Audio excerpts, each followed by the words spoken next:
Foreign exchange management act 1999 यानी FEMA. सबसे पहला जो सेंटेंस मैंने दिया है इसके अंदर इंट्रोडक्शन के अंदर, ये फेमा जो है उसका प्रीएम्बल है। प्रीएम्बल बोल सकते हैं या तो मेन ऑब्जेक्टिव बोल सकते हैं। जैसे कि आप लोगों को मैंने आरबीआई चैप्टर हमने जब किया था तब आरबीआई का प्रीएम्बल उसके फर्स्ट स्लाइड पे दिया था, बराबर। प्रीएम्बल का बेसिकली मतलब क्या होता है कि ये एक्ट, जिस भी एक्ट के बारे में आप पढ़ रहे हो उसका ऑब्जेक्टिव क्या होता है। तो सेम तरीके से यहाँ पे भी वही लिखा हुआ है कि आप ये जो फॉरेन एक्सचेंज मैनेजमेंट एक्ट पढ़ने वाले हो इस चैप्टर में या फिर आने वाले कोई भी चैप्टर में फेमा के प्रोविजंस अगर आए हैं आपको तो वो क्यों आया है, ये एक्ट को क्यों लेके आए, तो ये लाइन इंपॉर्टेंट हो जाएगा। तो अब मेरी बात ध्यान से सुनिए, जब कभी भी एग्जाम में कोई ऐसा कॉन्सेप्ट आया है जो फॉरेन एक्सचेंज मैनेजमेंट से रिलेटेड है, आपको कुछ नहीं आ रहा है, मतलब इसमें क्या लिखूं क्या नहीं लिखूं, तो आप एटलीस्ट ये वाला लाइन जो है वो आप लिख सकते हैं। इसीलिए पर्पसली मैंने इस लाइन को अलग कलर के इंक से लिखा हुआ है, क्योंकि ये लाइन आपका सेफेस्ट लाइन है। अगर आपने ये लिखा है तो एटलीस्ट इसमें बनती कोशिश ये होगी कि एग्जामिनर आपको शायद मार्क्स दे दे, मार्क्स डिडक्ट करे वैसा तो कोई चांस ही नहीं है उसका। क्यों? क्योंकि ये एक्ट का मेन ऑब्जेक्टिव है। तो आप कोई भी आंसर के अंदर एक्ट का ऑब्जेक्टिव लिख के आते हो कि ये इस पर्पस से ये लेके आए हैं, तो आपको उसमें मार्क्स माइनस तो नहीं होने वाले। क्लियर? हो सकता है कि शायद एग्जामिनर को लगे कि नहीं एटलीस्ट उसने कुछ तो फॉरेन एक्सचेंज बारे में लिखा है, तो हाफ मार्क्स भी मिल सकता है, कुछ भी हो सकता है, और वन भी दे सकता है वो। ठीक है, सो ये वाले लाइन को अच्छे से याद करना है क्योंकि पूरा फेमा इस ऑब्जेक्टिव के ऊपर बेस्ड है। तो देखिए क्या दिया है, foreign exchange management act 1999 is an act, sorry इधर बाय मिस्टेकली ये ए कैपिटल आ जाएगा, is an act to facilitate external trade and payments. तो सबसे पहला इस एक्ट को क्यों बनाया गया, ताकि हम एक्सटर्नल ट्रेड कर सके ना। What do you mean by external trade? India के बाहर का ट्रेड। इंडिया के अंदर का जो है वो हो गया इंटरनल ट्रेड, राइट। तो हम एक्सटर्नल ट्रेड कर सके और पेमेंट, अच्छा अभी ट्रेड कर रहे हो तो सीधी बात है पेमेंट पैसा भी तो आएगा, राइट। और साथ साथ में अच्छा वैसा करेंगे तो क्या होगा, उससे उससे प्रमोट होगा the orderly development and maintenance of foreign exchange market in India. उससे क्या होगा, फॉरेन एक्सचेंज मार्केट हमारे इंडिया के अंदर डेवलप होगा, क्योंकि जितना ज्यादा हम फॉरेन कंट्री के साथ डील करेंगे, जितना ज्यादा हम एक्सपोर्ट करेंगे तो उनकी करेंसी हमारे इंडिया में आएगी। तो एक तरीके से जितना ज्यादा वो हमारे उनकी करेंसीज हमारे इंडिया में देते जाएंगे उतना हमारा इंडिया का डेवलपमेंट जो है वो बढ़ते जाएगा। क्लियर? तो इसीलिए ये फॉरेन एक्सचेंज एक्ट को लाया गया है। तो ये याद रखिएगा, फॉरेन एक्सचेंज मैनेजमेंट एक्ट ये क्यों लाया गया, तो to facilitate external trade and payments and to promote development and maintenance of foreign exchange market in India. याद कर लीजिए ये लाइन, दो बार चाहिए तो घर पे रिवाइज कीजिए, जोर से बोले, बट ये लाइन याद होनी ही चाहिए। क्या है, फॉरेन एक्सचेंज मैनेजमेंट एक्ट 1999 में आया, ये एक ऐसा एक्ट है जो क्या करता है, फैसिलिटेट करके देगा, हमको फैसिलिटी प्रोवाइड करेगा सो दैट हम एक्सटर्नली ट्रेड कर सके और वहां से पेमेंट ला सके, और जिसके वजह से क्या होगा, हमारा डेवलपमेंट होगा, प्रमोशन होगा, किस चीज का, फॉरेन एक्सचेंज मार्केट का। डेवलपमेंट एंड प्रमोशन होगा फॉरेन एक्सचेंज मार्केट कहाँ पे, इंडिया में। क्लियर? तो ये इतना इस तरीके से आपका आंसर में ये एक कॉमन लाइनें आना चाहिए। अब जैसे कि मैंने आप लोगों को बताया ये पूरा ही चैप्टर इंट्रोडक्शन है, तो इसमें सिली सिली बातें लिखी रहेगी कि ये किस दिन पे आया, फिर ये एप्लीकेबल होल ऑफ इंडिया को होता है या नहीं होता है, तो वो सारी चीजें यहाँ पे लिखी है। तो देखो पॉइंट नंबर 2 में भी वही लिखा है कि फेमा कभी आया, FEMA came into force on 1 जून 2000। कब आया फेमा? 1 जून 2000। देन नेक्स्ट पॉइंट क्या दिया है, accordingly the foreign exchange regulation act फेरा, FERA, थोड़ा ध्यान दो, was repealed, FERA was repealed and replaced by the new Foreign Exchange Management Act FEMA with effect from June 2000। मतलब देखो ना, इधर ऊपर बोला है कि जून 2000 से आया ये कर्सर कहाँ पे चला जाता है, अच्छा इधर है, ये रहा। तो जून 2000 से फेमा आया है। तो उसके पहले कौन सा एक्ट था, तो उसके पहले फेरा था, फॉरेन एक्सचेंज रेगुलेशन एक्ट। तो बाई चांस अगर आपको कोई क्वेश्चन आ गया फेरा या फेमा के बीच में, तो याद रखिएगा पहले फेरा हुआ करता था, फिर जून 2000 से उसको फेरा एक्ट को चेंज कर कर रिप्लेस करके नया एक्ट लेके आ गए which is foreign exchange management act. तो एक तरीके से ये जो थर्ड वाला पॉइंट है ये आपका क्या है, हिस्ट्री वाला पॉइंट है, कि पहले हिस्ट्री, जैसे हमने कैसे ओरिजिन पढ़ा था आरबीआई का, कि 26 से शुरू हुआ है, वैसा इधर भी वैसा ही है कि पहले ये फेरा था, फिर फेरा के बाद ये क्या बना, फेमा बना। Clear. Now see the next point is, यानी नेक्स्ट टॉपिक क्या है हमारा, एप्लीकेबिलिटी। कि ये जो फेमा एक्ट है बना है हमारा 1999 का, ये कहाँ कहाँ पे एप्लीकेबल है। तो देखो the very first point is FEMA extends to the whole of India, first point. Second, whole of India, उसके अलावा पॉइंट नंबर 2 इज इंपॉर्टेंट, शायद इस पे क्वेश्चन आ सकता है, ध्यान दीजिए। Act also applies to all branches, offices and agencies outside India owned और controlled by a person resident in India. Common sense की बात है, समझो इंडिया में कोई पर्सन बैठा है बट उसने अपनी कोई ऑफिस इंडिया के बाहर रखी है, कोई ब्रांच या कोई एजेंसी उसके इंडिया के बाहर की है, तो इस भी ये वाला जो एक्ट है फेमा, ये उस पर्सन को भी एप्लीकेबल होगा, उस ब्रांच को, उस ऑफिस को भी एप्लीकेबल होगा। ऐसा क्यों?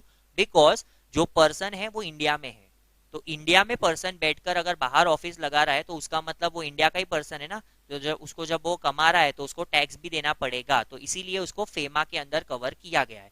सिमिलर वे में, and also to any contravention thereunder committed outside India by any person to whom this act applies. मतलब इंडिया के बाहर है कोई पर्सन और उसने कोई कॉन्ट्रावेंशन किया है इस एक्ट का, बट उसका लेना देना इंडिया से है, यानी इंडिया में उसका कोई ऑफिस है। अब उल्टा हो गया, देखो एक पहले क्या बोल रहा है, मैं इंडिया से हूं और मेरा ऑफिस कहाँ पे है, लंदन में है, तो मेरे लिए फेमा एप्लीकेबल हो जाएगा because I am a resident of India. Second case क्या है, सेकेंड वाला आगे क्या बोल रहा है, and also to any contravention thereunder committed outside India. Same तरीके से अगर मैंने, मेरा जो ऑफिस लंदन में है वहां पे कोई मैंने कॉन्ट्रावेंशन किया है, तो मुझे उस कॉन्ट्रावेंशन का पेनल्टी फेमा के थ्रू एप्लीकेबल हो जाएगा। भले मैंने मेरे लंदन वाले ऑफिस में कोई कॉन्ट्रावेंशन किया है, बट मैं तो बैठा हूं इधर ना इंडिया में, तो जब एक्ट मेरे लिए एप्लीकेबल है तो एक्ट के जो भी कॉन्ट्रावेंशन के पीनल प्रोविजंस है वो भी मेरे को एप्लीकेबल हो जाएंगे। क्लियर। देन फिर ये दोनों पॉइंट्स एकदम सिंपल दिए गए हैं। एक कॉमन सा पॉइंट है कि इस पूरे फेमा के अंदर सेंट्रल गवर्नमेंट के पास पावर दी गई है कि चाहे तो वो किसी को भी उसका ऑपरेशन यानी सस्पेंड करा सकते हैं, और क्यों, पब्लिक इंटरेस्ट के अंदर कोई अच्छा काम नहीं कर रहा और पब्लिक का इसके अंदर हो रहा है तो वो लाइसेंस ले सकता है, या पब्लिक इंटरेस्ट में उसके काम जो है वो बंद कर सकता है, उसको सस्पेंड कर सकता है। सिमिलर वे में सेंट्रल गवर्नमेंट के पास पावर भी दिया गया है कि किसी का सस्पेंशन जो है वो उसको रिलैक्स कर सके, यानी कम कर सके। समझो पहले मैंने उसको दे दिया कि अभी तू 1 साल तक सस्पेंड है, 1 साल तक काम नहीं करेगा, फिर मुझे ऐसा लग रहा है नहीं 1 साल बहुत ज्यादा हो गया, बस 6 महीने तूने कर लिया ना, अब मुझे लग रहा है कि नहीं अब ये गलती है, वापस रिपीट नहीं करेगा, तो सेंट्रल गवर्नमेंट चाहे तो वो और जो 6 महीना है उसको माफ कर सकती है, रिलैक्स कर सकती है।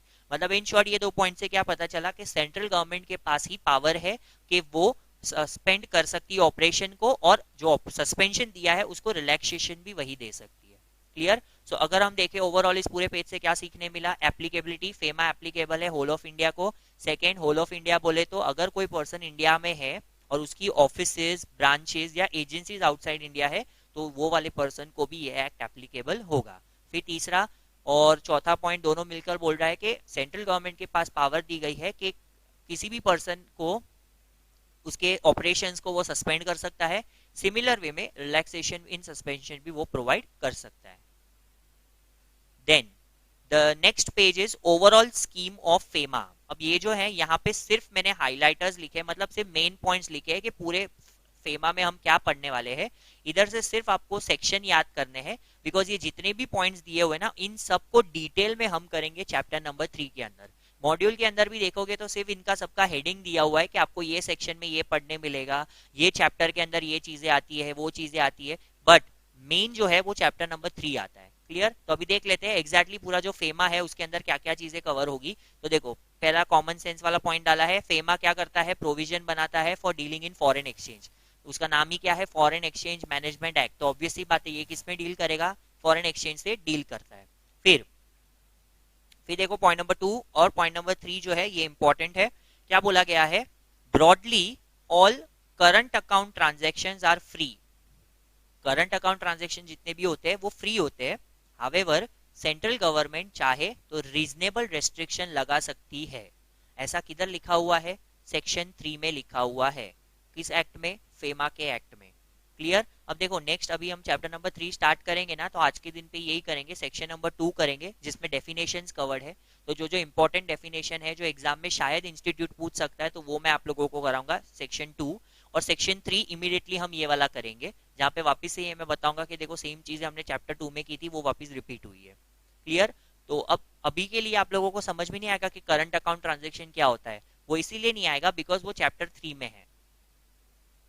वहां पर पूरा डिटेल में बताया गया है कि करंट अकाउंट ट्रांजैक्शन क्या होता है। ठीक है, तो अभी आपको सिर्फ इतना याद रखना है कि करंट अकाउंट ट्रांजैक्शन वैसे तो फ्री होते हैं, बट सेंट्रल गवर्नमेंट ने कुछ कुछ ट्रांजैक्शन ऐसे है जिसपे रेस्ट्रिक्शन लगाई है, तो वो चैप्टर में हम वो भी पढ़ेंगे कि कौन सी ऐसी लिस्ट है जो हम नहीं कर सकते क्योंकि इस पे रेस्ट्रिक्शन लगाया हुआ है, और उसके अलावा बाकी सारा हम कर सकते हैं। वो सब पढ़ेंगे चैप्टर 3 में। अभी सिर्फ इतना याद रखो कि all transactions, current account transactions are free subject to reasonable restrictions by central government. फिर अगर करंट अकाउंट ट्रांजैक्शन आया तो कैपिटल अकाउंट ट्रांजैक्शन भी होगा। तो capital account transactions are also permitted to the extent specified by RBI by using guidelines. ये किसने दिया है? सेक्शन 6 ने दिया है। तो देखो नेक्स्ट चैप्टर में सेक्शन नंबर 3 में हमको करंट अकाउंट के बारे में मिलेगा सीखने, और 4 में 6 में कैपिटल अकाउंट के बारे में मिलेगा सीखने कि कैपिटल अकाउंट ट्रांजैक्शन भी क्या होता है। अभी के लिए इतना याद रखना है कि करंट अकाउंट हो या कैपिटल हो अलाउड है, बट आरबीआई जितना अलाउ करेगी उतना, subject to reasonable restriction specified by RBI. फिर क्या बोला गया है? अच्छा, अभी सब जगह पे आरबीआई तो इतनी मेहनत नहीं करेगा। अब समझो कि इंडिया में एक ही जन ऐसा थोड़ी ना होता है जिसको फॉरेन एक्सचेंज में डील करना है। चलो एक जन होता, दो जन होता तो आरबीआई उससे डील कर लेता, बट अभी इंडिया में कितने सारे, इंडिया की पॉपुलेशन इतनी सारी और कितने सारे ऐसे लोग हो गए जो फॉरेन एक्सचेंज में डील करते एवरी डे। तो क्या आरबीआई इकलौती इतने लोगों पे पहुंच पाएगी? क्या नहीं पहुंच पाएगी, क्योंकि अगर वो सिर्फ फॉरेन एक्सचेंज में काम करेगी तो हमने अभी अभी पढ़ा था कि आरबीआई के बाकी की तो कितने सारे फंक्शन होते हैं, इसको इशू करना होता है, बैंक नोट इशू फंक्शन होता है उसका, फिर पब्लिक डेट मैनेजमेंट पॉलिसी बनानी होती है, राइट, बैंकिंग फंक्शंस होता है, हमने कितने सारे फंक्शंस पढ़े, पेमेंट एंड सेटलमेंट फंक्शन होता है। तो वो आरबीआई वो सारे फंक्शन कब करेगी? जब वो फॉरेन एक्सचेंज मैनेजमेंट वाला ही फंक्शन करते बैठेगी, तो बाकी सारे कब होगा? तो इसीलिए बोला गया है ये वाले पॉइंट में कि आरबीआई ने किसी ऑथोराइज्ड पर्सन को अपॉइंट किया गया है कि मेरे बिहाफ पे तू काम कर। क्लियर? तो उस चैप्टर में हम सीखेंगे कि ऑथोराइज पर्सन कौन होता है। मतलब यूजुअली क्या करती है आरबीआई, किसी कमर्शियल बैंक को ही ऑथोराइज पर्सन बना देती है। ऑथोराइज पर्सन मतलब कोई इंडिविजुअल नहीं होता, बैंक्स ही होती है। जैसे अभी समझो एग्जांपल दे रहा हूँ कि आरबीआई ने आईसीआईसीआई बैंक को क्या बोल दिया कि तू क्या है? ऑथोराइज्ड पर्सन है। तो किसी भी पर्सन को फॉरेन एक्सचेंज में डील करना है तो आप आईसीआईसीआई बैंक में जाके डील कर सकते हो, क्योंकि आरबीआई ने उसको अप्रूव किया है, आरबीआई ने उसको ऑथोराइज पर्सन बनाया है। ठीक है, तो देखो ये वाला पॉइंट उसी के रिगार्डिंग है कि FEMA envisages that RBI shall have a controlling role in management of foreign exchange। ठीक है, आरबीआई का कंट्रोलिंग रोल होगा, but since RBI cannot directly handle foreign exchange transaction, it authorises, ये क्या करता है? ऑथोराइज करता है किसी और पर्सन को, जिसका नाम क्या दिया गया है इस एक्ट में? Authorise persons to deal in foreign exchange under section 11। तो सेक्शन 11 जब उस एक्ट का करेंगे तो उसमें ऑथोराइज पर्सन कौन होता है उसके बारे में सीखेंगे। तो अब तक हम लोग वो एक्ट में पहुंचे भी नहीं है, तो अब तक हमने कितने सेक्शंस किए देखने जाए तो सेक्शन नंबर 1, सेक्शन नंबर 1 कौन सा होता है? Applicability, the act is applicable to the whole of India, बस सेक्शन नंबर 1 में इतना ही लिखा है, सेक्शन 1। सेक्शन 2 हमने करेंगे डेफिनेशंस के बारे में, सारे डेफिनेशन सेक्शन 2 में है। Section 3 current account transaction, section 6 capital account transaction, section 11 authorise person, बराबर। और लास्ट है फेमा चैप्टर के अंदर प्रोविजंस बनाए गए हैं एनफोर्समेंट के, पेनल्टीज के, एजुडिकेशन के एंड अपील के। ऑब्वियसली बात है, कोई भी एक्ट है तो उसके अंदर पेनल्टीज क्या क्या होगी वो भी लिखी गई होगी इस एक्ट बनाते टाइम पे।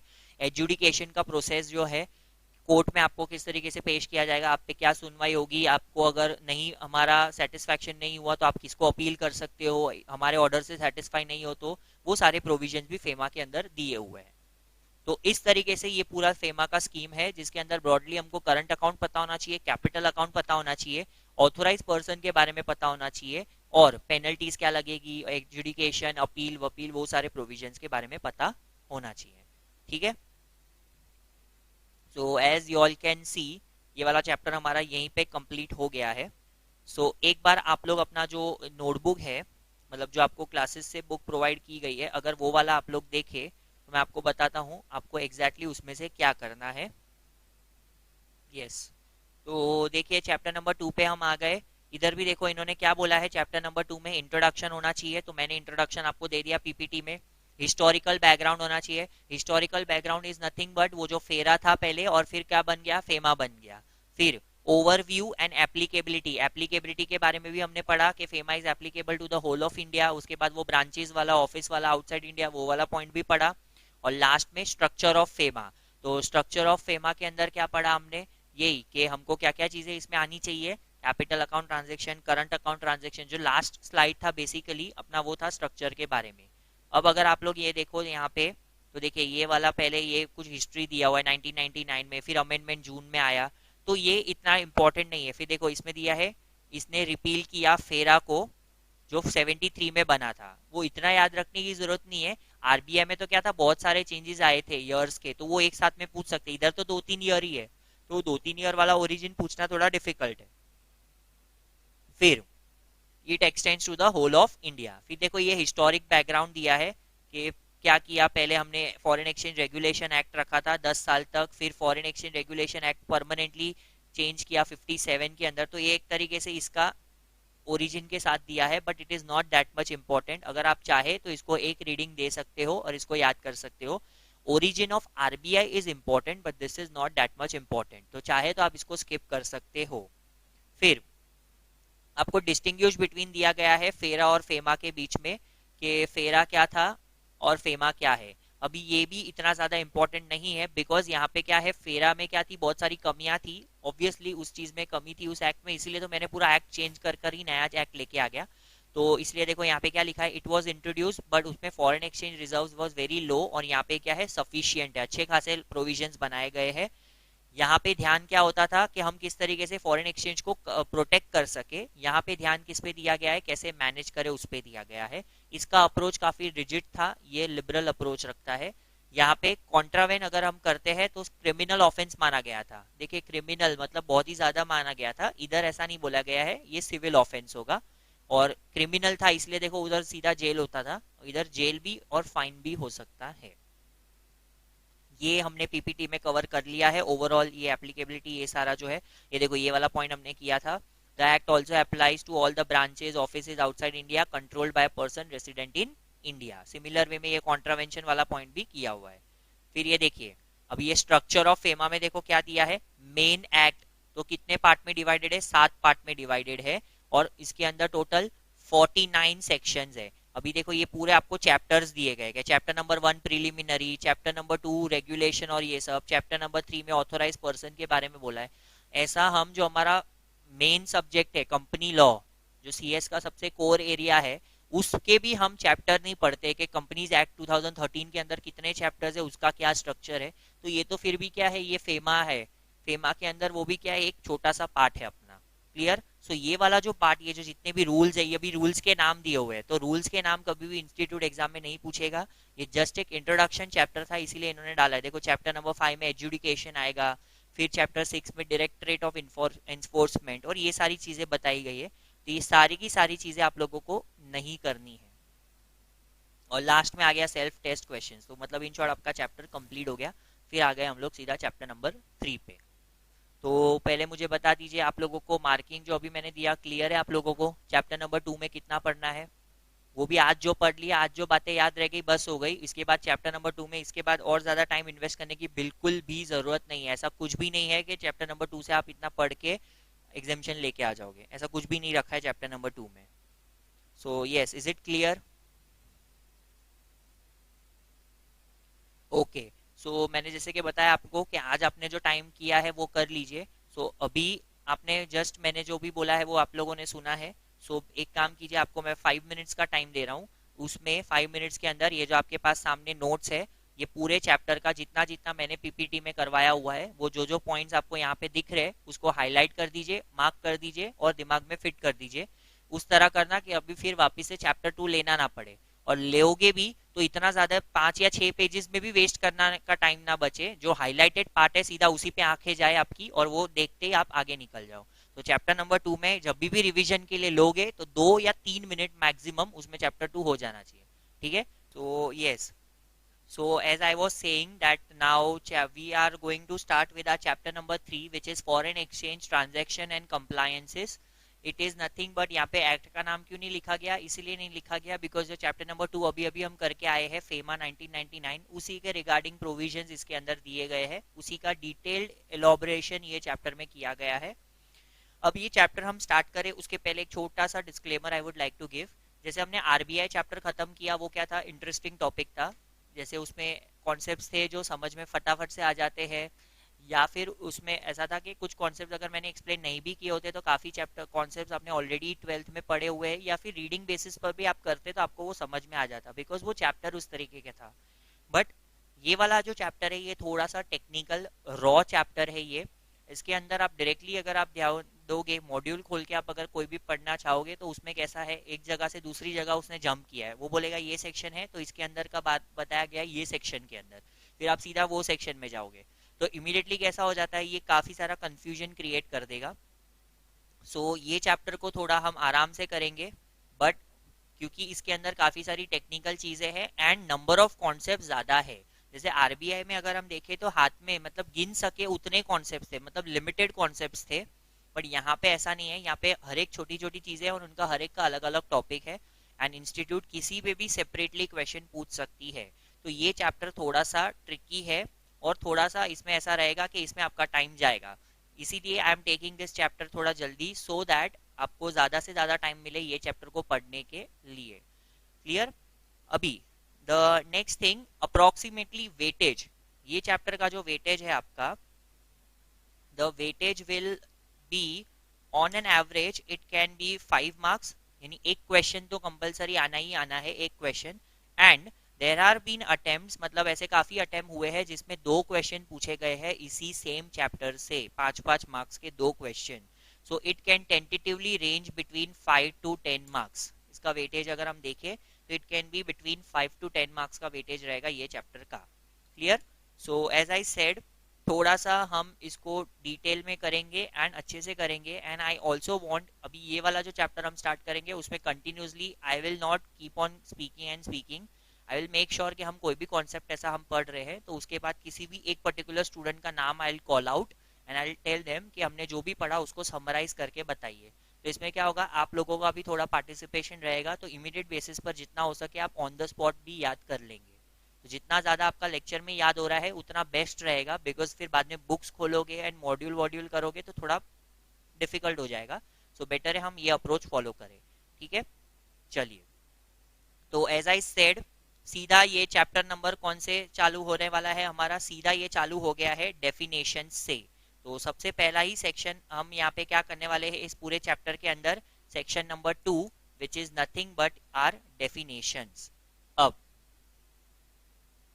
देखिए आ गया हमारा टिपिकल, तो पहला है डेफिनेशंस। एक पहली बात बता दूं, डेफिनेशन इस चैप्टर के जितने भी है वो सारे सेक्शन 2 के अंदर दिए गए हैं।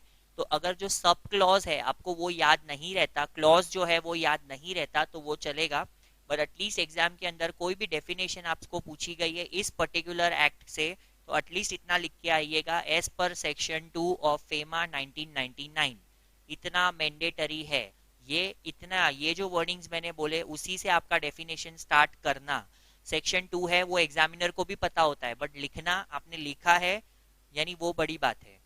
क्लॉज नहीं याद रहेगा चलेगा, बिकॉज वो भी खुद भी पता है उसको कि स्टूडेंट इतना ज्यादा नहीं लर्न कर पाएंगे, बिकॉज ये इकलौता ऐसा एक्ट नहीं है जिसके अंदर डेफिनेशन है। There are various acts which you people have to study and there is only not EBCL, you have many other laws as well. So clause नहीं याद रहेगा चलेगा, बट सेक्शन 2 एक ये याद रखिएगा, इस एक्ट के जितने भी डेफिनेशन हम करने वाले सारे सेक्शन 2 के अंदर कवर किए हैं। क्लियर? तो एक ये याद रखना। अब 1 by 1 हम लोग डेफिनेशन को स्टार्ट करेंगे। जैसे कि आप लोग पहला ही देखो डेफिनेशन, तो पहला डेफिनेशन किसका दिया है, एडजुडिकेटिंग अथॉरिटी, यानी एडजुडिकेटिंग अथॉरिटी कौन होता है इस एक्ट के अंदर उसका। तो लेट अस सी, तो देखो क्या दिया है, adjudicating authority means an officer authorized under subsection 1 of section 16 for the purposes of adjudication in respect of penalties under section 13। मैंने आपको देखो क्लियरली अभी स्टार्टिंग में डिस्क्लेमर दिया कि इस चैप्टर में ऐसे ही घुमा फिरा कर बातें की गई है कि अगर आपको इसका मीनिंग चाहिए तो आप उसके सब सेक्शन में जाइए, उसके सेक्शन के दूसरे उधर जाइए। इधर भी देखो सेम बोला गया है, उसने बोला है एजुडिकेटिंग अथॉरिटी मतलब एक ऐसा ऑफिसर जो सेक्शन 16 के हिसाब से हमने उसको अपॉइंट किया है या ऑथोराइज किया है। तो अगर आपको ध्यान हो, थोड़ा सा भी आपने ध्यान दिया हो, तो पिछला स्लाइड हमने जो फेमा वाला चैप्टर नंबर 2 कर रहे थे, वहां पे हमने देखा था ऑथोराइज पर्सन के बारे में एक पॉइंट पढ़ा था। उस पॉइंट में हमने देखा था कि ऑथोराइज पर्सन जो है वो किधर आता है, सेक्शन नंबर 16 में आता है, बराबर। तो वही इधर भी वही बोल रहा है कि एजुडिकेटिंग अथॉरिटी मतलब 16 वाला जो है वो, जिसको हमने for the purpose of adjudication in respect of penalties under section 13। अब सेंट्रल सेक्शन 16 क्या है, तो देखो इन्होंने फिर डिटेल में यहाँ पे दिया हुआ है कि सेक्शन 16 में बेसिकली कवर क्या होता है, क्योंकि इधर इन लोग बोल रहे हैं ना कि सेक्शन 16 के हिसाब से मैंने इसको ऑथोराइज किया है। तो व्हाट एग्जैक्टली सेक्शन 16, तो here they are trying to say section 16 empowers the central government to appoint by an order published in the official gazette as many officers as it think fit at the adjudicating authorities for holding an inquiry in the manner prescribed। तो अगर हम पूरे definition को अगर मैं simplify करके बताऊं कि ये लोग एग्जैक्टली बोलना क्या चाहते हैं, तो सुनिए, ध्यान से सुनिए, क्योंकि आपको फिर ये किसी भी एक जन से मैं पूछूंगा, उनको ये समराइज करके इसी वे में बताना है। और जैसे समराइज करके बता रहे हो वैसे ही वे में एग्जाम में भी याद रखना और वैसे ही लिख के आना है। जरूरी नहीं कि इसने जो वर्डिंग्स बोले वैसे ही लिखना है, हमने एटलीस्ट जो मेन चाहिए था वो लिख कर आए तो मार्क्स मिलेंगे। तो देखिए, एजुडिकेटिंग अथॉरिटी सेक्शन 2 के हिसाब से क्या है, एजुडिकेटिंग अथॉरिटी मतलब एक ऐसा ऑफिसर जिसको हमने ऑथोराइज किया है सेक्शन 16 के अंदर, सेक्शन 16 के अंदर हमने ऑथोराइज किया है वैसा पर्सन। अच्छा, किसी पर्सन को तुमने ऑथोराइज किया है तो क्यों किया है वो भी बताना पड़ेगा ना। तो क्यों किया है, क्योंकि for the purpose is mentioned in section 13, मतलब सेक्शन 13 के अंदर कुछ पेनल्टीज दी गई है। तो पेनल्टीज कौन देता है, एजुडिकेटिंग अथॉरिटी देती है ना। पेनल्टी देने का पावर किसके पास होता है, एजुडिकेटिंग अथॉरिटी के पास। तो इसीलिए बोला गया है कि एजुडिकेटिंग ऑफिसर या अथॉरिटी मतलब एक ऐसा ऑफिसर जिसको हमने अपॉइंट किया गया है, ऑथोराइज किया गया है सेक्शन 16 के अंदर, जो पेनल्टीज देगा सेक्शन 13 के अंदर। समझ में आ गया, दो सेक्शन अलग अलग है तो कंफ्यूज नहीं हो गया ना। अभी क्या है, सेक्शन 16 के अंदर मैंने अपॉइंट किया, मैंने मतलब किसने, सेंट्रल गवर्नमेंट ने। देखो नीचे लिखा है ये सेक्शन 16 में क्या बोला गया है, सेक्शन 16 पूरा चिल्ला चिल्ला कर यही बोल रहा है कि सेंट्रल गवर्नमेंट चाहे उतने नंबर ऑफ एजुडिकेटिंग ऑफिसर्स अपॉइंट कर सकती है। तो बेसिकली एजुडिकेटिंग अथॉरिटी को अपॉइंट करने का पावर किसके पास आ गया, सीजी के पास।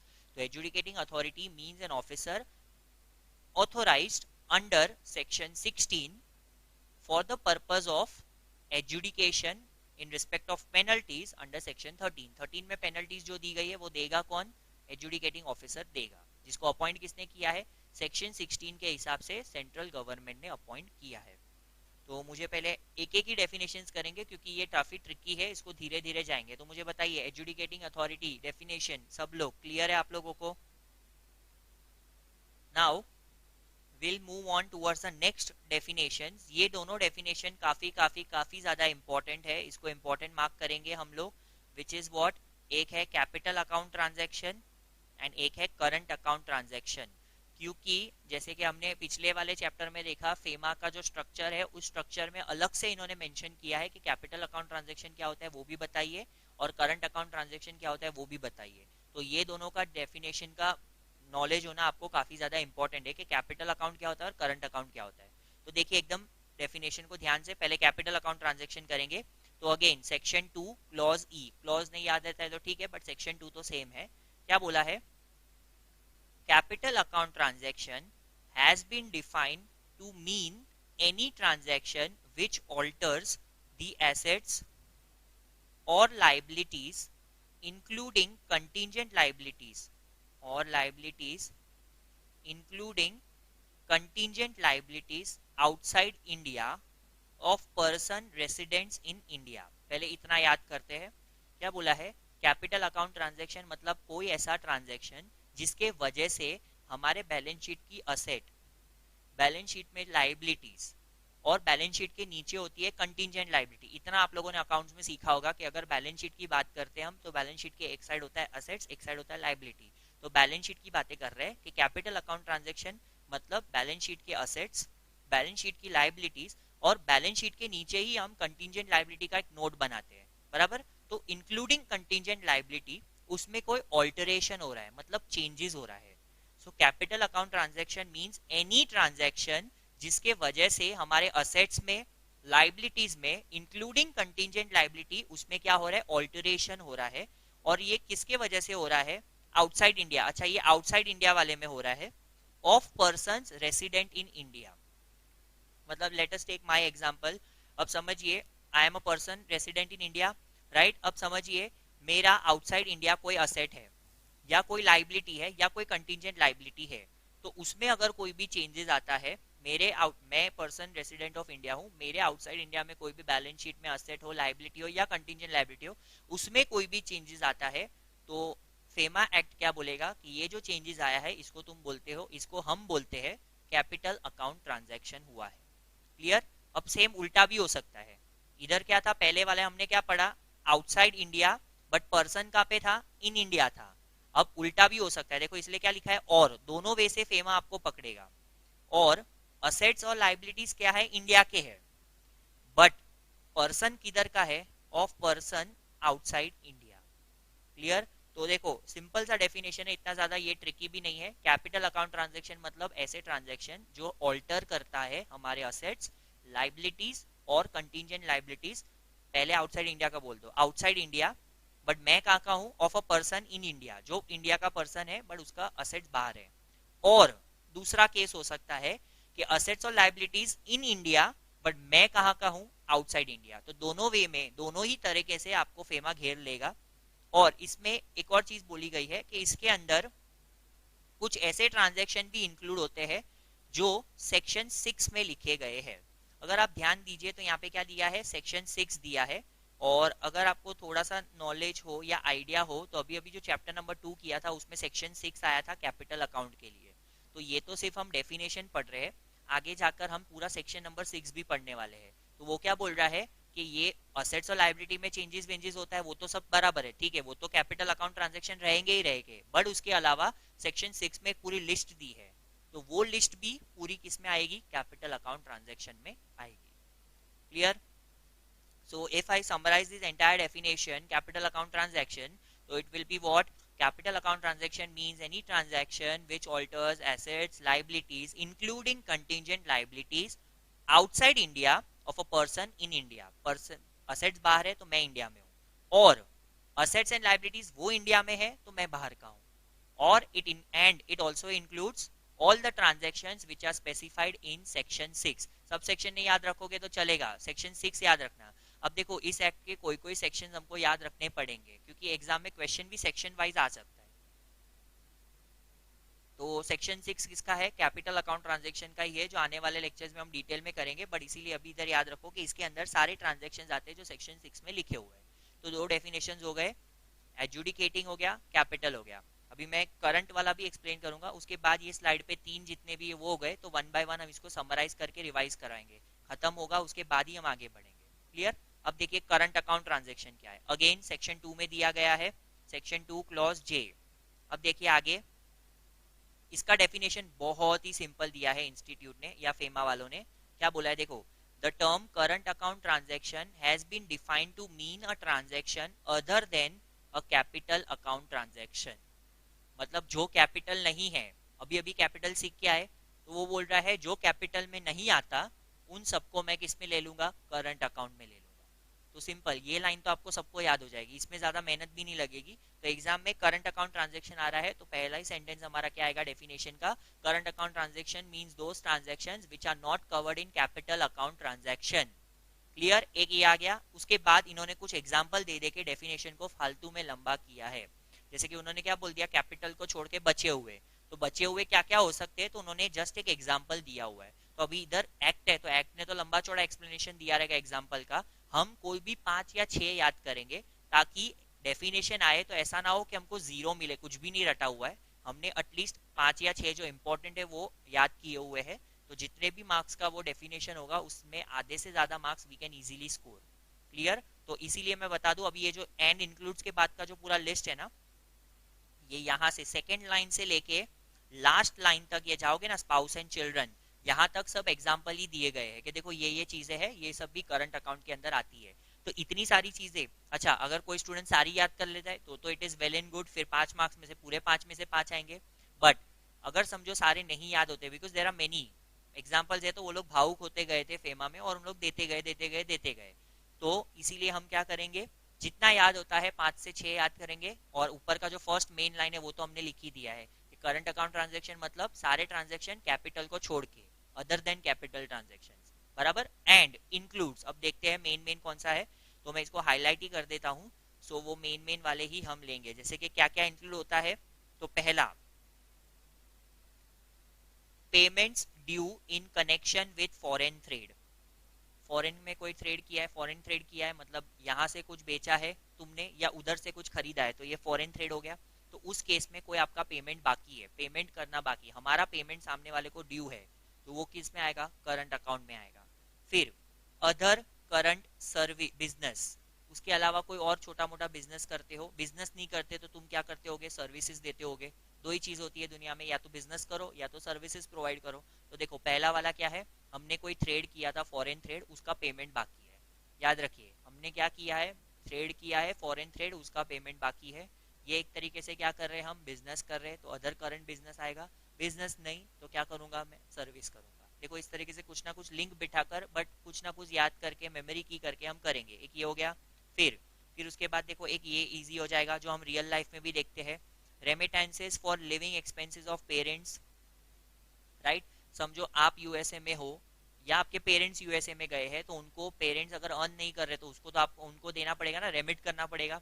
या इवन इफ आप यूएसए में गए हो पढ़ाई के लिए या जॉब के लिए, तो फिर आप जो भी अर्न करोगे उसके बाद इंडिया तो भेजोगे ना वापस, तो जो इंडिया में वापस भेजते हो तो उस पे क्या है, करंट अकाउंट ट्रांजेक्शन लगेगा और उसके हिसाब से फेमा के प्रोविजंस एप्लीकेबल हो जाएंगे। तो एक ये याद रखिएगा, लिविंग एक्सपेंसेस ऑफ पेरेंट्स। फिर सेम तरीके से पेरेंट्स हो या फिर स्पाउस हो या फिर आपके चिल्ड्रन हो, जो भी हो, रिसाइडिंग अब्रॉड, जो अब्रॉड में रह रहे हैं, and expenses in connection with foreign travel. देखो फॉरेन ट्रेवल के रिगार्डिंग जो भी है वो भी इधर कवर होगा। फिर सबसे इंपॉर्टेंट तो ये है एजुकेशन, एजुकेशन कवर होगा इसमें, और मेडिकल केयर भी कवर होगा। तो अगर मेडिकल केयर कराने के लिए, मेडिकल ट्रीटमेंट कराने के लिए अगर हम कहीं वहां पे जाते हैं, तो जो भी एक्सपेंसेस और जो भी होता है तो फेमा के प्रोविजंस एप्लीकेबल हो जाते हैं। तो अगर मैं इसका एक थोड़ा सा एग्जांपल दूं, तो पहले मुझे आप लोग बताइए, आप लोगों का डायरेक्ट टैक्स के अंदर इनकम फ्रॉम सैलरीज चैप्टर हो गया है क्या? तो ये आपको मैं समझेगा मैं जो एग्जांपल देने जा रहा हूँ। यस और नो, सैलरीज चैप्टर हो गया आपका? ओके।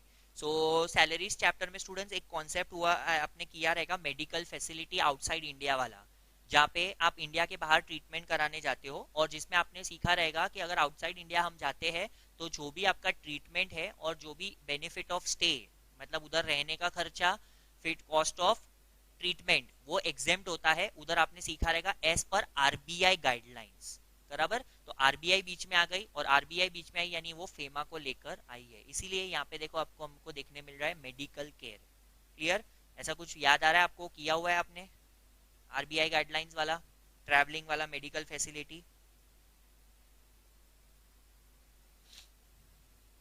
यस, बराबर। तो जो चीज आपने वो टैक्स में की हुई थी, उधर आपने पढ़ा था कि आरबीआई के गाइडलाइंस के हिसाब से एग्जेम्प्ट होगा। तो सेम यहाँ पे भी इसीलिए हमको देखने मिल रहा है कि मेडिकल केयर ऑफ पेरेंट्स या स्पाउस या मेडिकल ट्रीटमेंट भी हम कराने जाते हैं, तो आरबीआई उसको, मतलब जो फेमा है उसको करंट अकाउंट ट्रांजेक्शन बोलता है, और फिर वो अपने फेमा के प्रोविजन चिपका देता है हम पे। फिर लास्ट में देखो एक सिंपल सा सेंटेंस बोला है, however the central government has been vested with powers in consultation with RBI to impose reasonable restrictions on current account transaction. ये देखो, ये मैंने पिछले वाले चैप्टर के स्लाइड में मैंने एक्सप्लेन किया कि इस पूरे फेमा के अंदर सेंट्रल गवर्नमेंट को पावर दिया गया है कि कहीं पे भी उसको एडिशनल किसी पर्सन पे लगाम लगानी है, रेस्ट्रिक्शन लगानी है, तो वो लगा सकता है। अगर किसी पे रेस्ट्रिक्शन लगाए हुए उसको रिलैक्स करना है तो भी वो कर सकता है। तो सेम ये सेंटेंस यहाँ पे रिपीट किया हुआ है कि सेंट्रल गवर्नमेंट के पास पावर दी गई है कि आरबीआई के साथ वो कंसल्टेशन करे, और किसी पे रीजनेबल रेस्ट्रिक्शन उसको लगाना है तो वो लगा सकते हैं। क्लियर? जैसे कि हम देखेंगे, ये जब करंट अकाउंट ट्रांजैक्शन डिटेल में करेंगे ना, तो वहां पे हम देखेंगे कि फॉरेन ट्रैवल के लिए आप जाते हो या कोई भी चीज के लिए जाते हो तो एक लिमिट तक आरबीआई आपको पैसे देती है, उस लिमिट से ज्यादा नहीं देती। उस लिमिट से ज्यादा जाना है तो आपको आरबीआई का परमिशन लेना पड़ेगा, सब कुछ वो आपसे डिटेल में मांगेगा, क्योंकि एक लिमिट होती है, नहीं तो अनलिमिटेड अमाउंट आप स्पेंड नहीं कर सकते इंडिया के बाहर जाकर। ठीक है, तो ये था हमारा current account transaction. So if we summarise our current account transaction, तो क्या पहली बात सीखने मिली कि करंट अकाउंट ट्रांजैक्शन मींस ऐसा transaction which is other than, जो कैपिटल ट्रांजैक्शन नहीं है, कैपिटल अकाउंट ट्रांजैक्शन नहीं है, एंड इंक्लूड्स। अब दो तीन एग्जांपल लिखना। तो पहला क्या इंक्लूड करेगा, फॉरेन ट्रेड अगर किया है तो उसके रिगार्डिंग कोई पेमेंट बचा है तो payment due in connection of foreign trade. ये जो फॉरेन ट्रेड किया ये क्या था, बिजनेस था, तो अदर बिजनेस एक्सपेंसेस या अदर करंट बिजनेस। बिजनेस आया तो सर्विस पीछे जरूर आएगा, तो सर्विसेज। फिर याद रखो कि फॉरेन में से पैसे भेजते हैं हम, ट्रैवल जाते हैं या एजुकेशन के रिगार्डिंग जो भी होता है वो सारे खर्चे। तो लास्ट में आ गया remittances for living expenses of parents, spouse and children, उनका ट्रैवलिंग कॉस्ट, उनका एजुकेशन अगर है, और अगर मेडिकल केयर है तो वो। क्लियर। और लास्ट में ये सेंट्रल गवर्नमेंट वाला पॉइंट है। सो ये थे हमारे तीन definitions, adjudicating authority, capital account transaction, current account transactions. So सबसे पहले ये बताइए आप लोगों को ये तीनों डेफिनेशंस क्लियर है? चलो okay, I am giving you 2 minutes, आप लोग सारे एक बार ये अच्छे से डेफिनेशंस देख लो, एजुडिकेटिंग अथॉरिटी, कैपिटल अकाउंट और करंट अकाउंट देख लीजिए एक बार।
अभी तो फिलहाल हम आज के लेक्चर में जो तीन डेफिनेशंस किए उसको मैं फटाफट से एक बार रिकॉल करवा देता हूँ।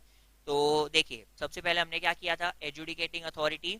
एजुडिकेटिंग अथॉरिटी क्या किया था हमने, ये एक ऐसा पर्सन है जिसको सेक्शन 16 में सेंट्रल गवर्नमेंट ने ऑथोराइज किया गया है, जो एजुडिकेशन करेगा, पेनल्टीज देगा, सेक्शन 13 में लिखी गई है उसके ऊपर। बस इतना सा कॉन्सेप्ट है। फिर capital account transaction, capital account transaction मतलब ऐसा ट्रांजेक्शन जो बैलेंस शीट में एसेट्स है, लाइबिलिटीज है, इंक्लूडिंग कंटिंजेंट लाइबिलिटी, उसको वो ऑल्टर करेगा। साथ साथ में क्या ऑल्टर करेगा, outside India of a person resident in India, similar way में सारे के सारे असेट्स और liabilities in India of a person resident outside India उनका भी। और इसके अंदर कुछ ऐसे ट्रांजेक्शन भी है जो सेक्शन 6 के अंदर कवर किए गए हैं। Then we have current account transaction. Current account transaction के अंदर बोला गया है, current account transaction means those transaction that is other than capital account transaction, and it includes, कुछ एग्जांपल्स आपको देने थे इसमें, जैसे कि payment due in connection with foreign trade. Foreign trade आया तो उसको अदर बिजनेस बोलेंगे, अदर करंट बिजनेस। बिजनेस आया तो सर्विस भी याद रखेंगे। और फिर वो अपना फॉरेन ट्रैवलिंग वाला, फॉरेन पेरेंट्स अगर वहां पे है तो उनको रेमिटेंसेस देंगे, फॉरेन ट्रैवल करेंगे, एजुकेशन करेंगे या फिर मेडिकल केयर करेंगे। और लास्ट में हमने देखा कि सेंट्रल गवर्नमेंट के पास पावर दी गई है कि वो रिलैक्सेशन या रीजनेबल रेस्ट्रिक्शंस डाल सकते हैं। अब next two definitions are relating to foreign exchange. एक ये जो हम फॉरेन एक्सचेंज बार बार वर्ड यूज कर रहे हैं, तो फॉरेन एक्सचेंज क्या होता है वो है, और एक है फॉरेन सिक्योरिटी। अब सुनो, ये थोड़े से डेफिनेशंस ना आप लोगों को ऐसा लग रहा रहेगा कि ये हमको ज्यादा जान पे आ रहा है पढ़ने के लिए, तो ये वैसा ही रहेगा बिकॉज ये डेफिनेशन है, तो इसमें कोई भी सिंप्लीफिकेशन या वैसा मैं नहीं कर सकता। इन्होंने जो बोला है वो तो हमको लिखना ही पड़ेगा। इसके बाद जो सेक्शंस चालू होंगे उसको मैंने चार्ट फॉर्म में या फ्लो चार्ट में या जितना हो सके उतना सिंपल करने का कोशिश किया है, जिसको हम पूरा एक्सप्लेनेशन के साथ भी समझ सकते हैं अच्छे से। बट ये जो कुछ डेफिनेशन जो है जो हमको करने हैं, तो वो जो एक्ट में लिखे है वो तो वही हमको लिखना पड़ेगा, क्योंकि डेफिनेशन उसने फॉरेन एक्सचेंज पूछा और हम हमारा कहानी लिख के आते हैं डेफिनेशन के अंदर, तो फिर उसमें मार्क्स नहीं मिलेगा, क्योंकि उसका नाम ही क्या दिया है, डेफिनेशन दिया गया है, तो उसको act as per the act define करना पड़ता है। क्लियर। तो देखिए नेक्स्ट है फॉरेन एक्सचेंज क्या होता है। तो क्या दिया है यहाँ पे, the term foreign exchange has been defined to mean foreign currency. सीधी बात है, फॉरेन करेंसी जो होता है वो फॉरेन एक्सचेंज के अंदर आएगा। यानी जो डॉलर है, रुपी डॉलर हमारे लिए क्या क्या हो गया, डॉलर हो गया, येन हो गया, पाउंड हो गया, तो ये सब दूसरी फॉरेन करेंसीज जो है वो सारी क्या दी है, उनको फॉरेन एक्सचेंज बोलते हैं। एंड करेंसी तो आएगी आएगी, उसके अलावा और क्या क्या चीजें आती है, तो देखो इंक्लूड्स डिपॉजिट्स। हमने बाहर की बैंक में कोई डिपॉजिट किया, हमारा बाहर की बैंक में अकाउंट है, तो उधर हमारा कुछ पैसा डिपॉजिट पड़ा है, तो उसको भी फॉरेन एक्सचेंज माना जाता है। फिर क्रेडिट, बैलेंस पेएबल इन फॉरेन करेंसी, मतलब जैसे कि हमको फॉरेन करेंसी में किसी को पे, मतलब हमको बाहर की किसी कंट्री को कुछ हमने कुछ खरीदा था चीज और उसका पेमेंट नहीं किया है, यानी पेएबल है, तो उसको भी फॉरेन एक्सचेंज माना जाता है। फिर कोई भी ड्राफ्ट है, कोई भी ट्रैवलर्स चेक है ना, ये ट्रैवलर्स चेक का मतलब क्या होता है ना, इसको ध्यान से समझिए। ट्रैवलर चेक का मतलब क्या होता है, समझिए अभी किसी पर्सन को जाना है यहाँ से बाहर, फॉरेन कंट्री जाना है, अब समझिए उसको बहुत सारे पैसों की जरूरत है, जितना इस एक्ट में प्रोवाइडेड है उतना ही चाहिए उसको, जितना मैक्सिमम टू मैक्सिमम ये एक्ट वाले अलाउ कर रहे हैं उतना उसको सब चाहिए। तो अब क्या जरूरी है वो सारे के सारे रुपीज में लेके जाएगा, क्योंकि अगर समझो पैसे लेके गया और या तो एयरपोर्ट पे या कहीं पे भी वो पैसे का जो बैग है वो चोरी हो गया, तो उसके पास एक करेंसी, जरा भी पैसे नहीं होंगे कि वहां पे फॉरेन में वो जाके सस्टेन कर पाए, और बिना पैसे वो वापस इंडिया वापस भी नहीं आ सकता। तो काफी लोग क्या कॉन्सेप्ट यूज करते हैं, ट्रैवलर्स चेक बनवा कर जाते हैं। यानी ये ऐसा चेक होता है कि आप वहां पे जाकर कोई भी बैंक में, उसके लिए जरूरी नहीं होता कि आपको वो साइड जाकर उस पर्टिकुलर बैंक में जाना पड़ेगा, नहीं, ट्रैवलर्स चेक का मतलब यही होता है कि आप वहां जाकर किसी भी बैंक में जाइए, वो चेक डिपॉजिट कीजिए और वो बैंक से उतना पैसा ले लीजिए। तो लोग यूजुअली क्या करते हैं, सेफ्टी पर्पस के लिए कुछ पैसे कैश में लेके जाते हैं, otherwise they carry travellers cheque. ठीक है, तो ट्रैवलर्स चेक इस पूरे चैप्टर में यूज होगा वर्ड, तो इसका मीनिंग ये होता है कि हम सारे पैसे कैश में नहीं लेके जाते, कुछ पैसे हम चेक के फॉर्म में भी लेके जा सकते हैं। तो यही बोला गया है यहाँ पे कि foreign exchange has been defined to mean foreign currency, मतलब पैसा जो है वो तो आने ही वाला है, उसके साथ साथ डिपॉजिट्स, फिर credits, any balance payable to anyone in foreign currency, draft आ गए, ट्रेवलर्स चेक आ गए, उसके बाद लेटर्स ऑफ क्रेडिट, ये सारे ना अलग अलग सिनोनिम्स ही है, इनको नाम अलग अलग बढ़ा दिए उन्होंने, जैसे कि बिल्स ऑफ एक्सचेंज, एक्सप्रेस्ड और drawn in Indian currency but payable in any foreign currency. Bill of exchange बनाया इंडिया की कंट्री में, इंडियन कंपनी ने किसी ने बनाया है, बट पे करना है किसको, फॉरेन कंट्री में किसी को पे करना है। जैसे कि कैसा हो सकता है, इंडियन कंपनी और किसी फॉरेन कंपनी ने डील किया है, और उन दोनों के बीच में क्या हुआ है, बिल्स ऑफ एक्सचेंज बांटा गया है। तो bill of exchange Indian company ने बनाया, बट पे करना किसको है, हमने सामने वाली पार्टी को पे करना है। तो ये अगर वैसा वाला केस हुआ तो इस बिल ऑफ एक्सचेंज को भी क्या मानेंगे, फॉरेन एक्सचेंज मानेंगे। फिर तो बस यहां तक डेफिनेशन दिया था एक्ट ने, तो let us revise one by one. Foreign exchange, foreign exchange मतलब इसके अंदर क्या क्या चीजें आती है, फॉरेन की करेंसी आएगी, डिपॉजिट्स आएंगे, क्रेडिट्स आएंगे, बैलेंस पेएबल इन फॉरेन करेंसी आएगा, ट्रैवलर्स चेक आएगा, ड्राफ्ट आएगा, लेटर ऑफ क्रेडिट आएगा, बिल ऑफ एक्सचेंज आएगा जो किसने बनाया है, इंडियन करेंसी, एक्सप्रेस यानी drawn in Indian currency but payable in any foreign currency. पांच छह नाम्स भी याद रहेंगे ना तो भी बहुत है, जैसे कि देखो करेंसी तो याद रहेगा ही, पैसे के बारे में तो भूलेंगे नहीं हम, तो पहला फॉरेन करेंसी एक ये लिखिएगा, दूसरा डिपॉजिट वर्ड लिख सकते हैं हम, तीसरा हम लिख सकते हैं कि कोई ऐसा अमाउंट जो हमारा पेएबल है, हमको पे करना बाकी है, payable to the foreign in foreign currency, एक ये जो ट्रैवलर चेक बताया आपको वो लिख सकते हैं, और एक लास्ट बिल ऑफ एक्सचेंज भी आप लोग मेंशन कर सकते हो। फिर इन्होंने क्या बोला है, हमको किसी बाहर की कंट्री को फॉरेन कंट्री में पेमेंट करना है वो आता है, तो सेम वे में उल्टा भी हो सकता है। तो देखो उल्टा वाला क्या है, any draft, travellers cheque, letters of credit और bills of exchange drawn by banks, institute और persons outside India but payable in Indian currency has also been included in the definition of foreign exchange। तो मतलब ये तो वही होगा ना, vice versa.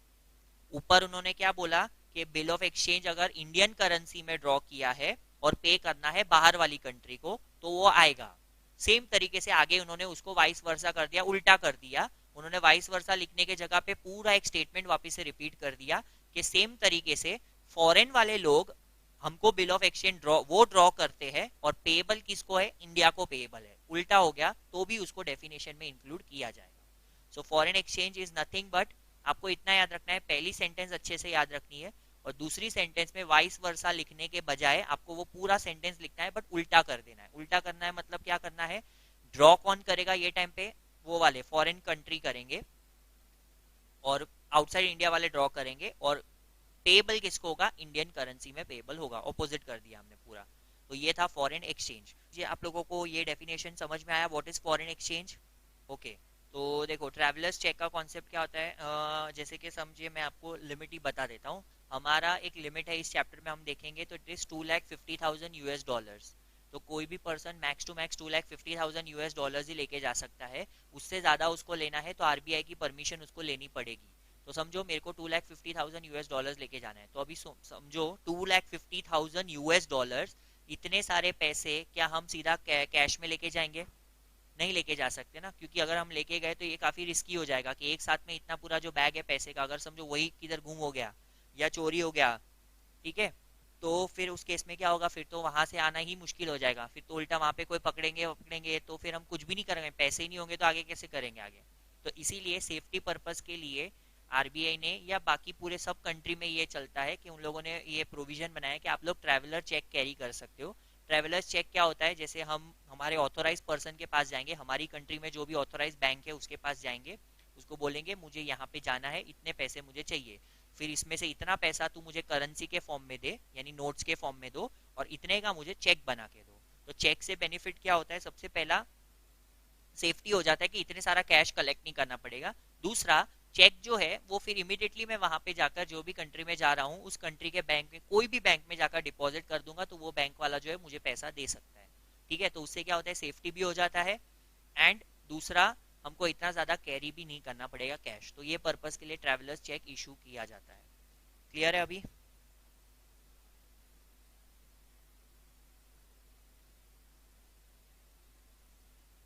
Okay, so yes, next definition is foreign security. के foreign security के अंदर क्या दिया गया है, तो देखो the term foreign security has been defined to mean any security, सब आ जाएगा इसके अंदर, शेयर्स आ गया, स्टॉक आ गया, बॉन्ड आ गया, डिबेंचर आ गया, और एनी अदर इंस्ट्रूमेंट डिनोमिनेटेड और एक्सप्रेस्ड इन फॉरेन करेंसी।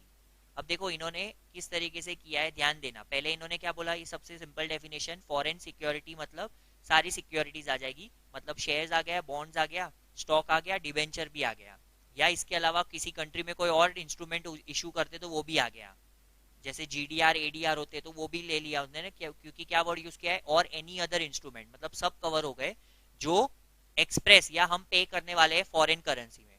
अब फॉरेन करेंसी का अगर तुम कवर करते हो तो इंडियन करेंसी का भी करने का, जैसे ऊपर किया था वैसे ही सेम नेक्स्ट डेफिनेशन, मतलब जो आगे का पार्ट है उसमें भी वही बोला है, and it also includes securities expressed in foreign currency.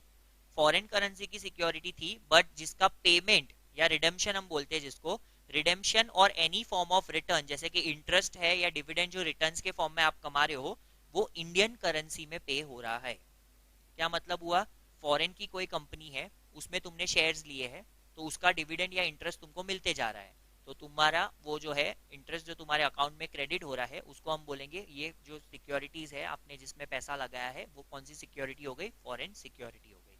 तो फॉरेन सिक्योरिटी का बेसिकली मतलब क्या होता है, इंडिया में बैठकर अगर तुम कोई इंडिया के बाहर वाली कंपनी में इन्वेस्ट करते हो, तो वो वाली कंपनी में इन्वेस्ट किया है तो वहां से आपको डिविडेंड या इंटरेस्ट मिलेगा, तो वो जो भी इंटरेस्ट मिलेगा वो आपकी इनकम हो जाएगी, फॉरेन इनकम, और वो फॉरेन इनकम है और किस पे लगा है, आपको फॉरेन सिक्योरिटी पे लगा है। सेम तरीके से ये दूसरा वाला पार्ट भी उसने कवर किया है। तो दिस इज यार फॉरेन सिक्योरिटी। तो foreign security is nothing but means any security in the form of stock, shares, bonds, debentures और एनी अदर डिनोमिनेशंस, या बोल सकते हैं any other instruments which is expressed in foreign currency, foreign currency के form में है, या it includes all the securities जो फॉरेन करेंसी में है बट उसका रिडम्पशन या जो उसका डिविडेंड और इंटरेस्ट है वो पे हो रहा है इंडियन करेंसी में, हमारे इंडियन बैंक अकाउंट में क्रेडिट हो रहा है, तो वो भी हो जाएगी फॉरेन सिक्योरिटी। क्लियर है ये दोनों डेफिनेशंस?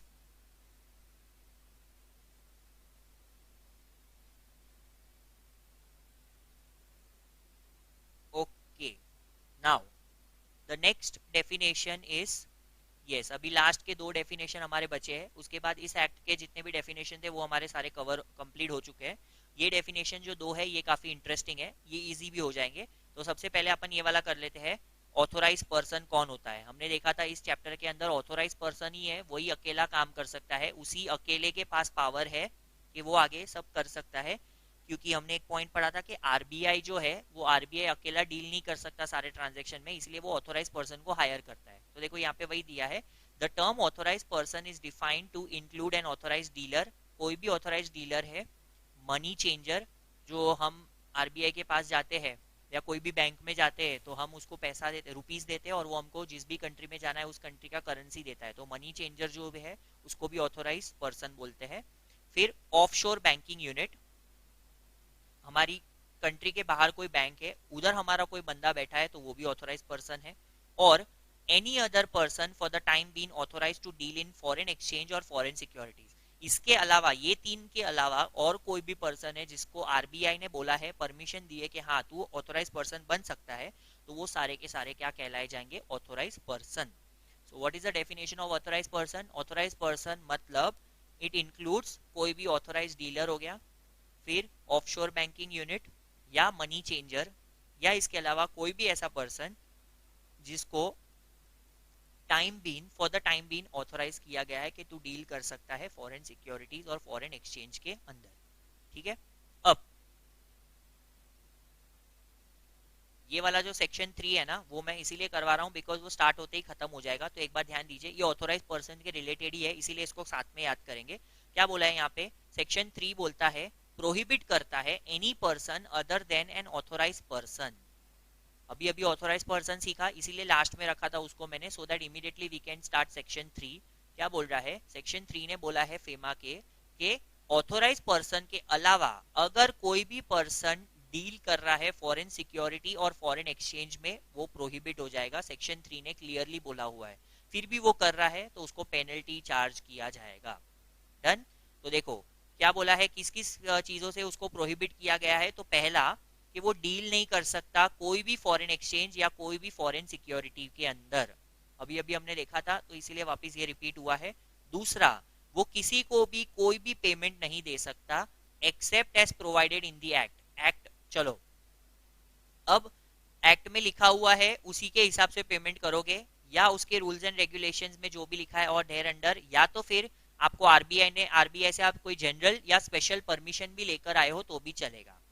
तो इन शॉर्ट सेक्शन 3 में कुछ ज्यादा पढ़ने जैसा नहीं है। सेक्शन 3 से सिंपली इतना बोलता है कि ऑथोराइज पर्सन को छोड़कर अगर कोई भी पर्सन डील करेगा फॉरेन सिक्योरिटीज और फॉरेन एक्सचेंज के अंदर तो वो प्रोहिबिटेड है, ऐसा बोल रहा है सेक्शन 3। सेम तरीके से वो कोई भी पेमेंट्स नहीं कर सकता except as otherwise provided in the act. Act में बोला है वो पेमेंट कर रहा है तो वो चलेगा, बट उसके अलावा एक्स्ट्रा कोई भी वो पेमेंट्स नहीं कर सकता, एक्ट के अलावा नहीं कर सकता।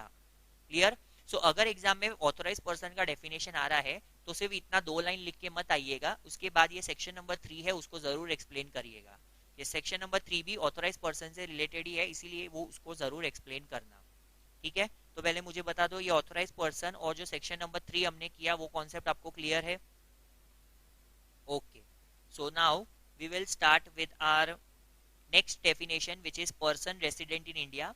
आज ये लास्ट डेफिनेशन हम करेंगे, उसके बाद आज के लेक्चर में हमने फेमा का जो भी किया उसका एक मैं रिवीजन दूंगा। ऐसा रिवीजन क्यों दे रहा हूँ वापस से लास्ट में, बिकॉज ये थोड़ा सा ड्राई कॉन्सेप्ट है तो उसको revision time to time basis पर चाहिए रहेगा। सो एक लास्ट डेफिनेशन कर लेते हैं आज का, विच is person resident in India. अब हमने देखो एक आगे पॉइंट पढ़ा था कि इंडिया के अंदर कोई पर्सन रहता है तो उसको रेसिडेंट बोलते हैं। तो ये सेम कॉन्सेप्ट ना आप लोगों ने आपके इनकम टैक्स में भी पढ़ा होगा, डायरेक्ट टैक्स के अंदर आप लोगों ने पढ़ा होगा, रेसिडेंशियल स्टेटस करके जो चैप्टर होगा उसके अंदर आपने पढ़ा रहेगा, उसका सेक्शन 6 है, उसमें आपने देखा रहेगा कि 182 डेज के अंदर वो रहता है हमारे प्रीवियस ईयर के अंदर, तो उसको रेसिडेंट मानते हैं। तो सेम चीज यहाँ पे भी बोली गई है, सिर्फ फर्क इतना है, वहां पे क्या बोला था 182 days in our previous year, वो ऐसा बोलता है, बट इधर ऐसा नहीं बोला है। इधर बोला है, ये फेमा है ना, तो फेमा ने थोड़ा चेंजेस कर दिया। फेमा ने बोला 182 डेज तो रहने का ही तुझे, बट कभी प्रीसीडिंग फाइनेंशियल ईयर, मतलब जिस साल की तुम बात कर रहे हो उस साल को छोड़ो, उसके पहले जो भी साल में तुम हो उसके 1 साल पहले तुम इंडिया के अंदर मिनिमम से मिनिमम मोर 182 डेज या उससे ज्यादा के रहने होने चाहिए। बराबर? तो देखिए, पर्सन रेसिडेंट इन इंडिया क्या बोला है यहाँ पे, the expression person resident in India has been defined to mean a person residing in India for more than 182 days during the course. So as we were discussing कि person resident in India मतलब ऐसा person जो India के अंदर more than 182 days के लिए रहा है, बट कभी in the preceding financial year. तो ये पॉइंट है। अब इसमें ना दो एक्सेप्शन है, जो सेम एक्सेप्शन आपने इनकम टैक्स में पढ़े हुए सेम यहाँ पे भी वही है। इधर वो एक्सेप्शन वर्ड नहीं यूज करता, ये यहाँ पे क्या वर्ड यूज करता है कि there are two categories of person that are excluded from this about definition. तो let us see first category कौन है और सेकंड कैटेगरी क्या है। मैं आप लोगों को सिंपल वे में पहले एक्सप्लेन कर देता हूँ, फिर हम लोग देखेंगे कि एक्ट में क्या लिखा हुआ है। एक्ट में कुछ उसने ज्यादा ही लंबा चौड़ा लिखा हुआ है, बट जो एक्सप्लेनेशन मैं दे रहा हूँ उतना याद रखोगे, उसको सिंपल वे में एक्सप्लेन करके आओगे तो भी चलेगा, क्योंकि डेफिनेशन सिर्फ ऊपर वाला ही पार्ट है। देखो जितना मैंने रेड पेन से रेड ये वाले इंक से हाईलाइट किया है, डेफिनेशन तो सिर्फ उतना ही है। उसके बाद का ये जो आप लिख रहे हो ये डेफिनेशन का फर्दर एक्सप्लेनेशन है। तो एक्सप्लेनेशन को हम थोड़ा 19-20 कर सकते हैं, आपके वर्ड्स में आप लोग लिख सकते हो। तो पहले ध्यान से सुनिए एक्सप्लेनेशन क्या है। अभी हमने क्या पढ़ा, पर्सन रेसिडेंट इन इंडिया। कौन से पर्सन को रेसिडेंट इन इंडिया बोलते हैं? कोई ऐसे पर्सन को जो 182 डेज से ज्यादा रहा है प्रीसीडिंग फाइनेंशियल ईयर के अंदर, but there are two categories of person they are excluded from that. मतलब अगर वो पर्सन अगर आए तो उसको हमको डेफिनेशन में नहीं देखना है। कौन? तो पहला, कोई ऐसा पर्सन जो इंडिया के बाहर जा रहा है, कोई ऐसा पर्सन जो इंडिया के बाहर जा रहा है, किस पर्पस के लिए? एम्प्लॉयमेंट पर्पस के लिए, जॉब के लिए, ठीक है, या अपना बिजनेस चलाने के लिए। तो अगर ऐसा कोई पर्सन है तो उसको हम इस डेफिनेशन में नहीं लेंगे, मतलब मैं उसका 182 डेज का टारगेट नहीं रखूंगा, मतलब उसको मैंने इधर से हटा दिया। सेकंड कैटेगरी, जैसे इंडिया के बाहर जाते हो तो उसको फर्स्ट कैटेगरी बनाया है, सेम वे में सेकंड कैटेगरी में ऐसे लोग हैं जो इंडिया के अंदर आते हैं एम्प्लॉयमेंट के लिए। जैसे हम इंडिया के बाहर जा सकते हैं जॉब करने के लिए, हम दुबई जा सकते हैं जॉब करने के लिए, तो दुबई वाले भी तो इंडिया में आ सकते हैं ना जॉब करने के लिए। तो वैसे ही दो कैटेगरी बनाई है। फर्स्ट कैटेगरी बोला गया है कि कोई भी पर्सन अगर इंडिया के बाहर जाता है फॉर एम्प्लॉयमेंट या बिजनेस पर्पस तो उसको एक्सक्लूड कर दो। और सेकेंड कैटेगरी वो बोला गया है कि कोई पर्सन इंडिया के अंदर आता है फॉर एम्प्लॉयमेंट या बिजनेस या कोई और जॉब पर्पस के लिए। क्लियर? तो सिंपल सा कॉन्सेप्ट है, उसको इतना लंबा चौड़ा इन्होंने किया हुआ है। तो इसको एक बार देख लेते हैं रीड करके कि एग्जैक्टली क्या बोला है यहाँ पे। सो देखो, however two categories of persons are excluded from the purview of definition. The first category includes any person who has gone out of India. Important, बाहर जा रहा है इंडिया के या इंडिया के बाहर ही रह रहा है फॉर टेकिंग अप एम्प्लॉयमेंट। ये वर्ड इंपॉर्टेंट है कि इंडिया के बाहर गया, क्यों गया? जॉब के लिए, एम्प्लॉयमेंट के लिए, या फिर बिजनेस के लिए या वोकेशन के लिए। सेकेंड कैटेगरी किनकी है? सेकेंड कैटेगरी में वो लोग आते हैं has been included from the definition include, ये देखो ये सब टाइम पास किया, यहाँ पे आ जाएंगे सीधे। who has come to stay in India, मतलब इंडिया के अंदर आया है। फर्स्ट कैटेगरी में जा रहे हैं और सेकेंड कैटेगरी में आ रहा है। क्यों आया है? तो इंडिया में जॉब करने के लिए आया है, एम्प्लॉयमेंट के लिए, या इंडिया में आके वो बिजनेस कर रहा है या कोई वोकेशन कर रहा है, या कोई एनी अदर पर्पस जिसके अंदर उसका इंडिया में इंटेंशन रहने का क्या है? अनसर्टन है। मतलब समझो वो जॉब करने के लिए भी नहीं आया इंडिया में, या वो बिजनेस पर्पस के लिए नहीं आया है, वो कुछ ऐसे वजह से आया है जिसमें उसका इंटेंशन क्या है? इंडिया में रहने का फिक्स नहीं है, कोई अनसर्टन पीरियड के लिए, थोड़े टाइम के लिए रहेगा और फिर चला जाएगा। तो इस केस में कौन कवर होते हैं? तो विजिट पर्पस, जो टूरिस्ट आते हैं विजिट पर्पस के लिए। तो अगर उनको पहले तो नंबर ऑफ डेज उनका फिक्स्ड होता है, बट समझो अगर उनको इंडिया आने के बाद थोड़ा और नंबर ऑफ डेज इंक्रीज करना है तो वो मे बी रिक्वेस्ट करेंगे, और उनका रिक्वेस्ट अप्रूव हो गया तो उनको ज्यादा नंबर ऑफ डेज के लिए रहना है तो वो भी रह सकते हैं। या फिर जितने दिन का रिक्वेस्ट, 6 महीने का रिक्वेस्ट लेके आए थे या 3 महीने का रिक्वेस्ट लेके आए थे, बट अगर उनको चले जाना है वापस तो वो भी जा सकते हैं। मतलब जो विजिट पर्पस के लिए यहाँ पे टूरिस्ट आते हैं वो टूरिस्ट को भी इसमें पर्सन रेसिडेंट इन इंडिया में काउंट नहीं करने का। ऐसा किसने बोला है? तो ये जो थर्ड पॉइंट है फॉर एनी अदर पर्पस, ये वाले पॉइंट ने बोला हुआ है। Clear? So who are the person resident? अभी जाते जाते before we conclude our lecture, तीनों नहीं, जितने भी डेफिनेशन हुए सबका समराइज्ड रिवीजन होगा। यही सेम रिवीजन नेक्स्ट लेक्चर के स्टार्टिंग में होगा। तो देखो पहला इसी से स्टार्ट करते हैं बैकवर्ड ऑर्डर में। Person resident in India, section 2। Person resident in India मतलब ऐसा कोई पर्सन जिसने मोर देन 182 डेज के लिए रहा है हमारे प्रीसीडिंग फाइनेंशियल ईयर में। However there are two exception. पहला, ऐसा पर्सन जो इंडिया के बाहर जा रहा है, क्यों जा रहा है, एम्प्लॉयमेंट, बिजनेस या वोकेशन। सेकेंड कैटेगरी, कोई ऐसा पर्सन जो इंडिया के अंदर आ रहा है, क्यों आ रहा है, एम्प्लॉयमेंट, बिजनेस, वोकेशन या फिर एनी अदर पर्पस जिसमें उसका रहने का stay for in which his stay of India is not uncertain. फिर next authorise person. Authorise person कौन है, ऑथोराइज पर्सन मतलब इसके अंदर इंक्लूड होते हैं कौन कौन लोग, डीलर, ऑथोराइज डीलर, फिर मनी चेंजर और ऑफशोर बैंकिंग यूनिट, और इसके अलावा कोई ऐसा पर्सन जिसको time been for the time been authorise किया गया है कि तू डील कर, फॉरेन एक्सचेंज में भी डील कर और फॉरेन सिक्योरिटी में भी डील कर, for the time been authorise किया गया है। फिर ये जब लिखोगे तो सेक्शन 3 भूलना मत। सेक्शन 3 बोलता है कि ऑथोराइज डीलर को छोड़कर कोई और पर्सन अगर डील करता है फॉरेन एक्सचेंज और फॉरेन सिक्योरिटी में तो वो प्रोहिबिटेड है, नहीं करना चाहिए। और आपको सेम वे में कोई भी पेमेंट्स नहीं करनी है, इस एक्ट में बोला है उसके कॉन्ट्रावेन करके कुछ और पेमेंट नहीं करना है, जितना इस एक्ट में बोला है उतना ही करना है। फिर हमने देखा था फॉरेन एक्सचेंज और फॉरेन सिक्योरिटी। फॉरेन एक्सचेंज मतलब इसके अंदर पहला तो फॉरेन करेंसी आ जाएगा, करेंसी आया उसके मतलब डिपॉजिट याद रखिए, डिपॉजिट के बाद कुछ ऐसा अमाउंट जो आपको पे करना है फॉरेन करेंसी में, travellers cheque, letters of credit, bills of exchange जो आप ड्रॉ करते हो इंडियन करेंसी में बट पे करना है फॉरेन की करेंसी को, फॉरेन करेंसी में या सिमिलर में वाइस वर्सा भी हो सकता है। फिर फॉरेन सिक्योरिटी, फॉरेन सिक्योरिटी मतलब ऐसी कोई security in the form of stock हो गया, शेयर्स हो गया, बॉन्ड्स हो गया, डिबेंचर्स हो गया या कोई ऐसा इंस्ट्रूमेंट जो डिनोमिनेटेड या expressed in foreign currency but payable in Indian currency. फिर एजुडिकेटिंग अथॉरिटी मतलब एक ऐसा अथॉरिटी या ऐसा ऑफिसर जिसको हमने ऑथोराइज किया है सेक्शन 16 यानी सेंट्रल गवर्नमेंट ने सेक्शन 16 में अपॉइंट किया है, जो एजुडिकेशन करेगा और पेनल्टी देगा सेक्शन 13 के हिसाब से। कैपिटल अकाउंट ट्रांजैक्शन, ऐसे ट्रांजैक्शन जिसमें एसेट्स ऑल्टर होते हैं, liabilities including contingent liability alter हो जाती है, ऑफ मतलब outside India of a person resident in India. Similar way में असेट्स और लायबिलिटीज अगर इंडिया के हैं तो पर्सन किधर का होगा, आउटसाइड इंडिया का होगा। इसी के साथ साथ इसमें इन सारे ट्रांजैक्शन को भी इंक्लूड किया गया है जो सेक्शन 6 के अंदर आते हैं। करंट अकाउंट ट्रांजैक्शन मतलब कैपिटल को छोड़कर जो भी बच गए वो करंट अकाउंट में आएंगे। फॉर एग्जांपल फॉरेन ट्रेड किया उसका पेमेंट ड्यू है तो, other current businesses, services, parents को रेमिटेंसेस दे रहे हो, एजुकेशन कर रहे हो, फॉरेन में ट्रैवल कर रहे हो या फिर मेडिकल केयर कर रहे हो। और लास्ट में हावेवर सेंट्रल गवर्नमेंट चाहे तो रीजनेबल रिस्ट्रिक्शंस और लगा सकती है आप पर। तो this was our we can say a quick revision of all the definition till now we have done. So अभी नेक्स्ट लेक्चर में अगर आप देखो तो हम करंट अकाउंट ट्रांजैक्शन यानी सेक्शन नंबर 5 को डिटेल में करने का स्टार्ट कर सकते हैं। यहाँ पे हमारा चैप्टर का जो रॉ वाला पार्ट था, थोड़ा सा बेकार वाला पार्ट था, जो डेफिनेशन होता है वो कंप्लीट होता है। अभी से थोड़ा बहुत चैप्टर इंटरेस्टिंग होना स्टार्ट हो सकता है। सो यहाँ तक डेफिनेशंस आप सब लोगों को क्लियर है।